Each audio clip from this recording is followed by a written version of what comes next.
біздің кезекті студия қонағымен таныс болыңыздар. Өздеріңізге жақсы таныс облыстық Пушкин атындағы кітапханашы маманы, білім орталығының маманы, сонымен қатар Бақдәулет Қуатбек студиямыздың қонағы. Қош келдіңіз. Рахмет. Қайырлы күн барша шығыс жұрты.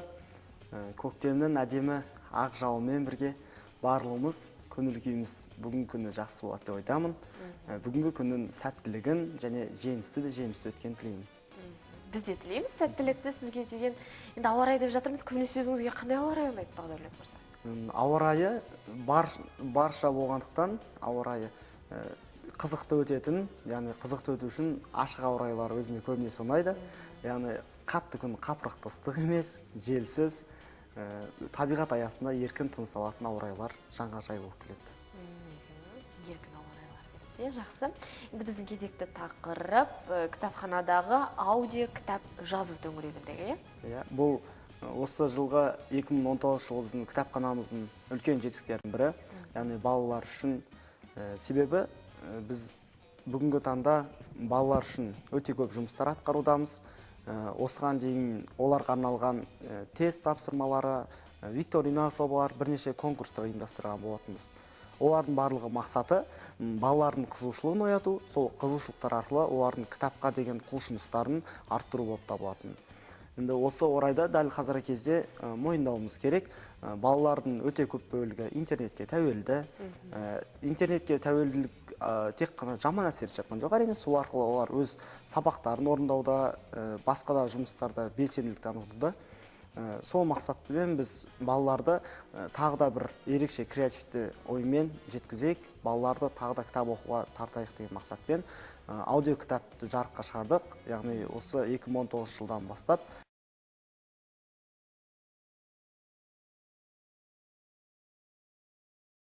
біздің кітапханамызда аудио кітап жазылуда. Әзірге біз тек қана балалар әдебиетіне байланысты кітаптар жазудамыз. Яғни ол жанрға ертегілер, классикалық кітаптар, тағы басқа кітаптар кіреді. Жақсы. Реакциясын байқағымыз келді. Сол мақсатпен ең алғашында ең кіші көлемде бастайтын Алтын Саха, ең бірінші тырнақалды туындымыз Алтын Саха болды. Яғни біз аудио кітапты тек қана ақырын дауыспен емес, яғни сухой дауыс деп айтып жатады. Одан бөлек ол әрлеп бірнеше жұмыстар жүргізілді.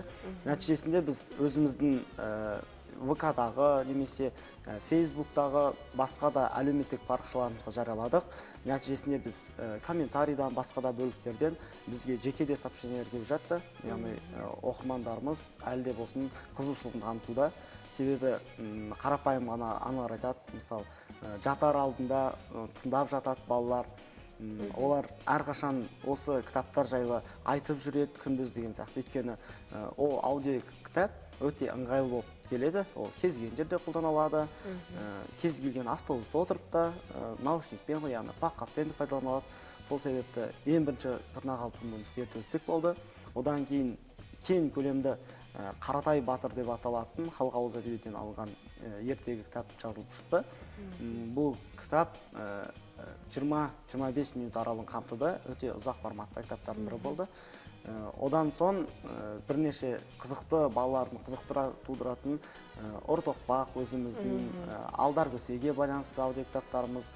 Одан соң тағы да тура сол сияқты, мысалы, Торғай мен Түлкі деген сияқты кітаптарымыз жазылды.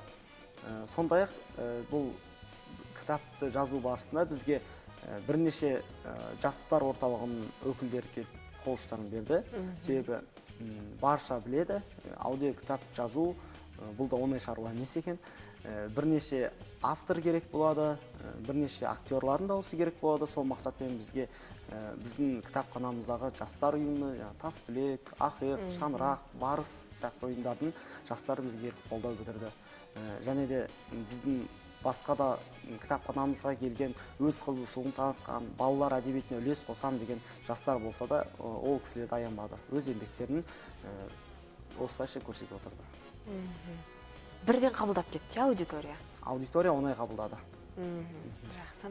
Өзіңіздің енді пікіріңіз қандай осы кітапхана саласында да біраз жыл еңбек етіп келе жатырсыз, кәдімгі әдеткі кітаптардан енді бірінші ыңғайлы, қолайлы деп жатырсыз. Дегенмен де менің ойымша шынайы жаңағы бұрынғы замандарда кітапханашыларымыздың эфирімізге жиі келетіндіктен айтып отырады, кітаптың парағын парақтап отырып, өзін қолға алған кітаптан жетпейді бәрібір деген. Жетпейтін де шығар енді, иә? Ол міндетті құбылыс, себебі өзіміздің әжелеріміз үйде айтып отырады, маған ескі бұрынғы сары кітаптардағы парағын парақтап тұрып, бұрқыратып тұрып отырайыншы деп. Ол шынымен де ләззат беретін құбылыс. Әр бетін түбіне дейін, соңына дейін жеткің келеді сияқты. Бірақ заманына қарап адамын дейді ғой. Ол дәл қазір кезде біздің елде болып жатқан цифрландыру саясаты, тағы басқа сияқты дүниелердің барлығы, біз ол нәрсені қабылдауымыз керек. Үлкендердің пікірі әрине ол нәрсені дұрыс қолдамайды, әлі де болсын сындар айтыла береді. Ол аудио кітап белгілі таңда баланың есінен шығып кетеді. Аудио кітап балаға өзі оқығандай әсер ете алмайды. Әрине ол нәрсе жоққа шығарамаймыз біз. Бірақ біздің әлі де болсын бірінші мақсатымыз сақталып қала беру керек, олар білу керек, ол нәрсені кітап оқу керек. Себебі біз қазіргі балаларына ешқашанда қатты заставлять ете алмаймыз оларды. Сен осыны оқы деген сияқты. Себебі оны қарапайым ғана үлгісі моделі мектептерді алсақ болады. Мектептерде мысалы балалар жақсы баға алу үшін немесе ата-анасының тікелей тәрбиесінен, мұғалімнің тәрбиесінен кітаптар оқып жатады. Бірақ өз бетінен ізденіп жататын балалар бір сыныпта 25 бала болса, 5-еу ізденуі мүмкін. Және біз айтқымыз келеді, осы біз аудио кітап шығарып өте кең көлемде болса да, сол өз бетінше кітап оқып жүрген 5 баланың өзі аудио кітапқа кетіп қалмайды. Ол балалар, өйткені кітапқа деген қызығушылығы балалар, ол кез келген қоғамда бола береді ол балалар. Олар кез келген қоғамда кітапты кітапханадан барып іздей береді. Олар тіпті реферат, баяндаманы өзін әлі күнге дейін кітапханадан іздеп, келіп, соны теріп жүрген балалар да бар. Ондай балалардың саны әлі де болсын сақталып қала береді. Бірақ біз үшін әлі де болсын сол интернетте отыратын балаларды тартуымыз керек болып қалады. Ол балалар кітапқа деген құлшыныс жоқ, мен балам оқығысы келмейді деген сияқты дүниелердің барлығын басқа да методтармен, яғни басқа да әдістермен шешкіміз келеді. Сол себептен ең бірінші осы жол біз үшін өте ыңғайлы болды. Яғни аудио кітаптар арқылы, ертегілер арқылы олардың кітапқа деген сана сезімін, құлшынысын арттыру. Аудио кітаптардың дыбысталуы, сіздердің өздеріңіздің кітапханашыларыңыз тікелей атсалысып отыр ма, әлде арнайы адам бекітілген бе? Ол дыбысталу тұрақты түрде жүру керек. Бұл біріншіден коммерциялық жоба емес, бірден айтып кетуіміз керек. Бұл үшін бізге арнайы түрде гонорар төленбейді. Біз кітапхана ретінде төленетін боламыз. Сондықтан біз үшін жақсы актерларды шақыру сияқты нәрселердің барлығы әлде қиынырақ туғызады. Себебі бұл бүгінгі таңда өзім айтып отқандай коммерциялық ешқандай жоба емес. Бірақтан біз тек қана кітапхана жастары немесе қалай айтсам болады, біздің кітапханамыздың қолданушылар ғана жасап шығарған жоқ. Бір ғана себебін айтайын. Өткен айда біздің Өскемен қаласында қазақ тілі және әдебиеті пәнінен өте үлкен олимпиада жүргізген болатын. Бұл олимпиадаға еліміздің барлық облыстарынан өз талантын паш ететін мықты жастар келді. Әрине біздің көп жастар біздің қаламыз келгенде біздің кітапханамыз үшін қызығушылық тудырады. Сонда бізден әлдеқайда алыс Батыс Қазақстанда орналасқан Атырау қаласының жастары келді. Және сол жастардың қызығушылығымен кітапханаға бір ғана сағат бөліп келген екен. Кітапханамен танысып, әрі мен жоғарыда айтып отқан Ор тоқпақ ертегісін сол оқушылар жазып кетті. Яғни 10-11 сынып оқушылары, яғни кітапхананың мен бірге Атырау қаласының қыз-жігіттері бір аудио кітаптың шығуына себепкер болды. Бәрекелді, қуанышты жаңалық дейсіз. Иә, қуанышты жаңалық. Алдағы уақытта жаңа ертегілер, әңгімелер деп жатырсыз, тағы да дыбысталатын аудио кітаптардың тізімінде тұр ма? Қанша кітап жалпы көлемі жоспарланған ба, сіздерде дыбысталуы керек деген? Біз үшін жоспарда тек қана ең бір жоспар тоқтамау. Дәл қазір кезде біз үшін осыған мен айттым, халық ауыз әдебиетінен келген классика жанрда кітаптар жазылған, себебі олардың белгілі таңда авторлық құқықтары толық қорғалмаған. Яғни ол халық ауыз әдебиетін болғандықтан оны еркін түрде жаза аламыз. Енді дәл қазір кезде біз үшін қазақ балалар әдебиеті дегенде есімізге түсетін сол Бердібек Соқпақбаев және Марат Қабанбаев. Сол кісілердің бірі Марат Қабанбаевтың үлкен бақ-бақ басы толған күн деген үлкен көлемді шығармасы бар. Сол шығарма бойынша толық кітапты жазып көрмекшіміз. Осыған дейін себебі бізге осыған дейін жазылған кітаптарымыздың аралығы 12-13 жасқа дейін балалар болатын. Енді ол көлемді біз 16-17 жасқа дейін ұлғайтпақпыз. Яғни осы жоба бойынша осы кітап таңдалып алынды. Себебі біз ойлаймыз, Марат Қабанбаевтың әлі де болсын шығармашылығы қызығушылық оята береді деп. Себебі бұл Марат Қабанбаев балалар әдебиет бойынша әлемдегі сирек кездесетін өте қиын номинацияның бірі Андерсонның иегері, яғни жүлдегер аталады.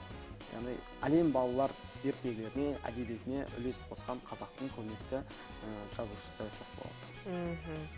Ең бір тағы бір қуантарлығы да сонда сияқты, жаңағы енді аудио кітапты жазу бір кітап ол, иә, толығымен. Енді сіздер ертегі шағын әңгімелер деп жатырмыз. Қанша уақыттарыңызды алды бұның дыбысталуы жағынан барлық?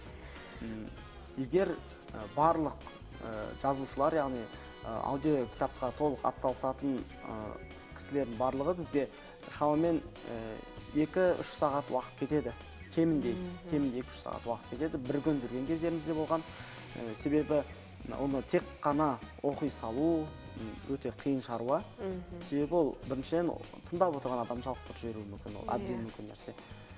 Дәл қазіргі кезде бірнеше болашаққа деген осы мамыр айын аяқталуға шамалы, бірақ мамыр айының соңына дейін іс-шаралар өте көп. Мәселен, өзіміздің шығыстың қаламгері, Қазақстан жазушылар одағының мүшесі Мерей Қартпен кездесу ұйымдастырып отыр. 30 мамыр күні сағат 15:00-де келіп қонақ болып, өз дайындаған сұрақтарыңызды қойсаңыздар болады. Осы сияқты біздің кітапханамыздың жобалары әлі жалғаса беретін болады. Сондықтан біздің әрқашанда әлеуметтік желілерімізді бақылап отырыңыздар және қонақ болудан шаршамаңыздар деймін. Сізге де алғысымызды білдіреміз көрермендерімізге. Айтар жаңалықтарыңыз көп болсын. Жұмысыңызға табыс тілейміз.